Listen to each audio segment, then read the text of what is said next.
Foodie ভিলেজে আপনাদেরকে স্বাগতম। বাড়িতে থাকা উপকরণ দিয়ে খুবই সহজে ধাবা স্টাইল চিকেন রসা বানিয়ে ফেলতে পারবেন।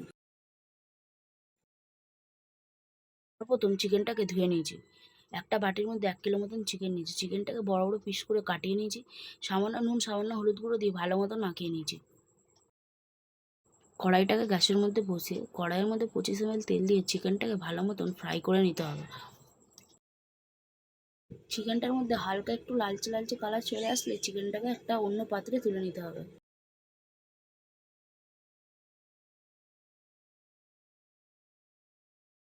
সবগুলো চিকেন এইভাবে ফ্রাই করে নিতে হবে। চিকেনটা ফ্রাই করলে চিকেনটা সফটও হবে, জুসিও হবে, খেতেও খুব ভালো লাগবে।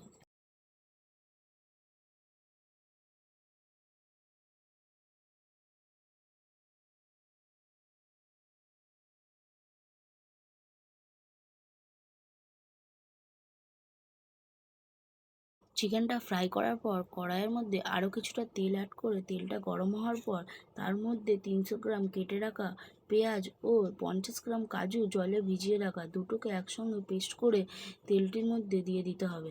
একটু ভালো করে মিশিয়ে নিতে হবে। যখন একটু ব্রাউন কালার চলে আসবে তার মধ্যে অ্যাড করতে হবে মশলা। মশলাটা আমি আগে দিয়েই বানিয়ে রেখেছিলাম। তো মশলাটার মধ্যে দিতে হবে টমেটোর পোড়া, শুকনো লঙ্কা পোড়া ও আদা রসুন, তার সাথে জিরে ধনে গোলমরিচ একসঙ্গে বেটে নিতে হবে। গ্যাসের ফ্লেমটিকে মিডিয়াম টু হাই রেখে 15 থেকে 20 মিনিট ধরে কষিয়ে নিতে হবে, যেন মশলাটি থেকে কোনো রকম আদা রসুনের স্মেল না দেয়। মশলাটা ভালো মতন কষিয়ে নেওয়ার পর স্বাদ মতন নুন, স্বাদ মতন চিনি দিয়ে আরও ভালো মতন 5 মিনিট কষিয়ে নিতে হবে।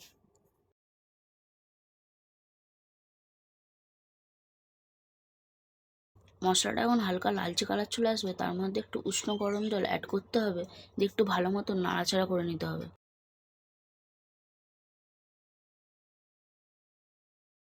একটা বড় চামচে 2 চামচ হলুদ গুঁড়ো অ্যাড করে একটু ভালো করে মিশিয়ে নিতে হবে, যেন হলুদের স্মেলটা না দেয়। মশলাটা কষিয়ে নেওয়ার পর ফ্রাইড চিকেনটা অ্যাড করে একটু ভালো করে মিশিয়ে নিতে হবে।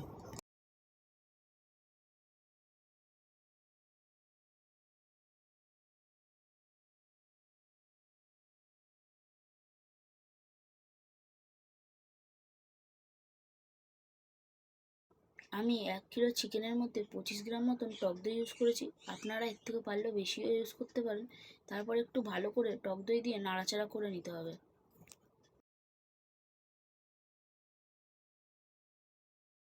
দই দিয়ে ভালো মতন মিশিয়ে নিয়ে 10 সেকেন্ডের জন্য চাপা দিয়ে রেখে দিতে হবে।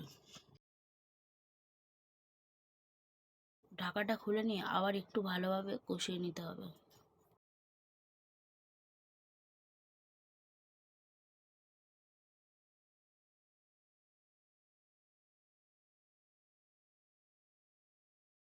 কষিয়ে নেওয়ার পর এবার একটু উষ্ণ গরম জল অ্যাড করতে হবে, দিয়ে আবার একটু ভালো মতো নাড়াচাড়া করে নিতে হবে।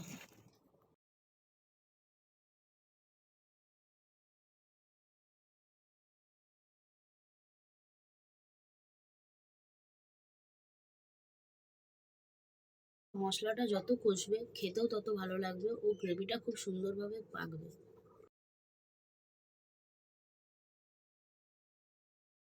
আবার 5 সেকেন্ডের জন্য চাপা দিয়ে রেখে দেবো। ধাবা স্টাইল তড়কাটা দিয়ে নেবো। একটা ডাব্বু নেবো, কিছুটা সর্ষের তেল নেবো, 3 খানা শুকনো লঙ্কা দেবো। তেলটা গরম হয়ে গেলে 2 চামচ কাশ্মীরি গুঁড়ো লঙ্কা দেবো, দিয়ে আমাদের রেসিপিটার মধ্যে ওইটা অ্যাড করে দেবো। তাহলেই রেডি হয়ে গেল ধাবা স্টাইল চিকেন রসা। রেডি হয়ে গেল আমাদের ধাবা স্টাইল চিকেন রসা। কালারটা খুবই সুন্দর এসছে ও দেখতেও খুব সুন্দর লাগছে। ভিডিওটা দেখে যদি আপনাদের ভালো লেগে থাকে তাহলে একটা লাইক অ্যান্ড সাবস্ক্রাইব করে আমাদের পাশে থাকবেন।